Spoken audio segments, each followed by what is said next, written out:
I've always said representation matters tremendously, and I think when you just see someone who's young and is Black and is killing it and is not allowing their upbringing to affect their adulthood, I want people to be inspired by that. I truly, truly do. My name is Jackie Aina. I'm a content creator. I'm based in LA, and I'm an advocate for inclusivity.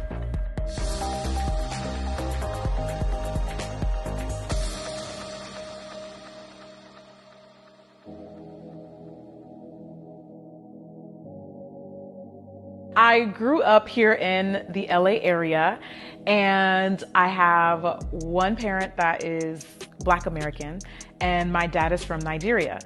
That is a big part of the content that I create now and a part of what my voice and identity stands for now. And I'm very proud of that.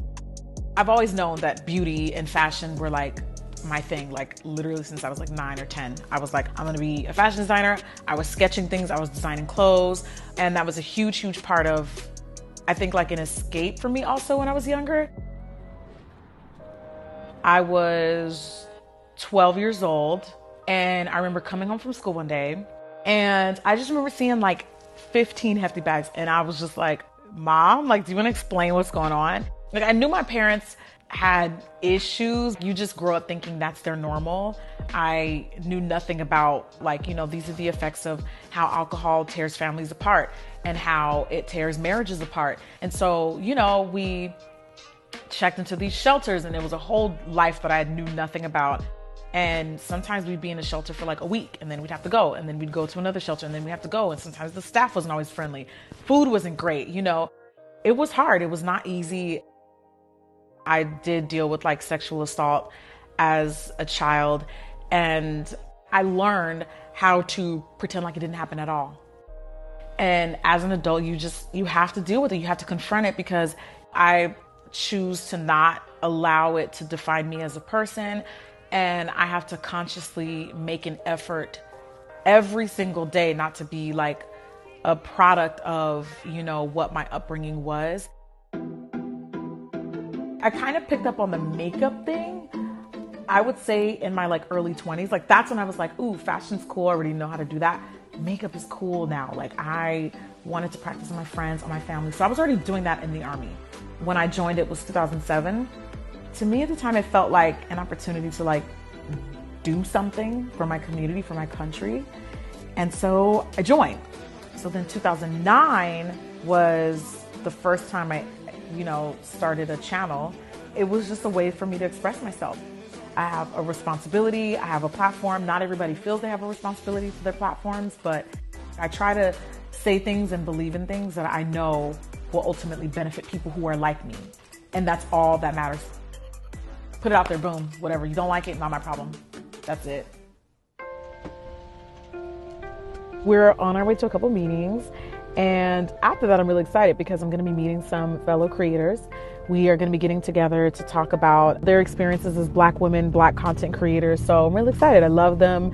And I've been following some of these girls for a long time. Everybody calls me Auntie Jackie for a reason. So I'm always going to give people tough love, but it will always be the truest advice. And I always tell people, you know, unfortunately, when you're doing something that people may not necessarily believe in, you may not be supported in the way you think you are. How do you all feel just being in a room full of Black women?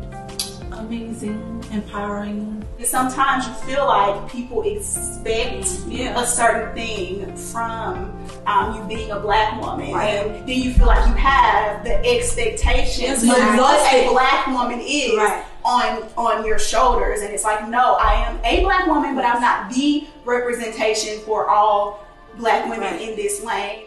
One thing that I would like to see is brands specifically, because you know, they do set the climate of representation in a lot of ways.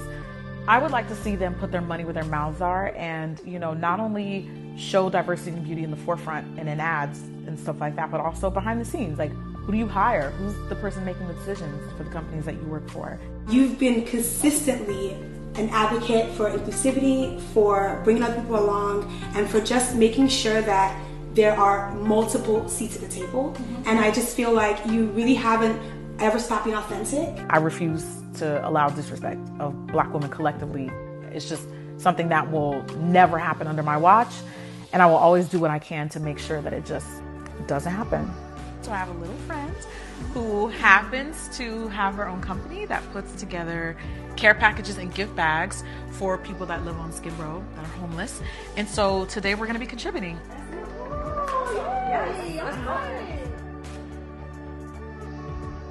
So you guys know I run Beauty to the Streets, which is a nonprofit organization. And we take care, we bring Beauty to the Streets.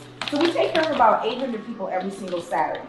When you look good, you feel good. When you feel good, you do good. It's a whole process. It's a whole cycle. You know, so we help a lot of people when they come back every week. They know that someone cares about them. This is what we have to give. And so that's how Beauty to the Streets got started, and that's what we continue to do. We don't necessarily have, or at least when I was young, didn't have a lot of like positive role models to look up to that could teach us about money or how to succeed. Like, it was just not something you saw a lot of.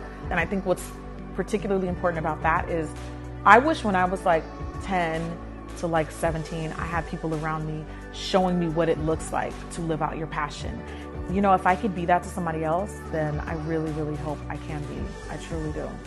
Thank you, ladies, so much.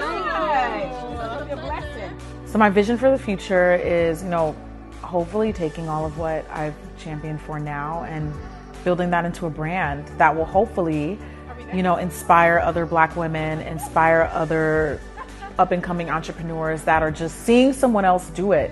I want to be able to like hire Black women. I want to be able to inspire Black women and hopefully build an empire.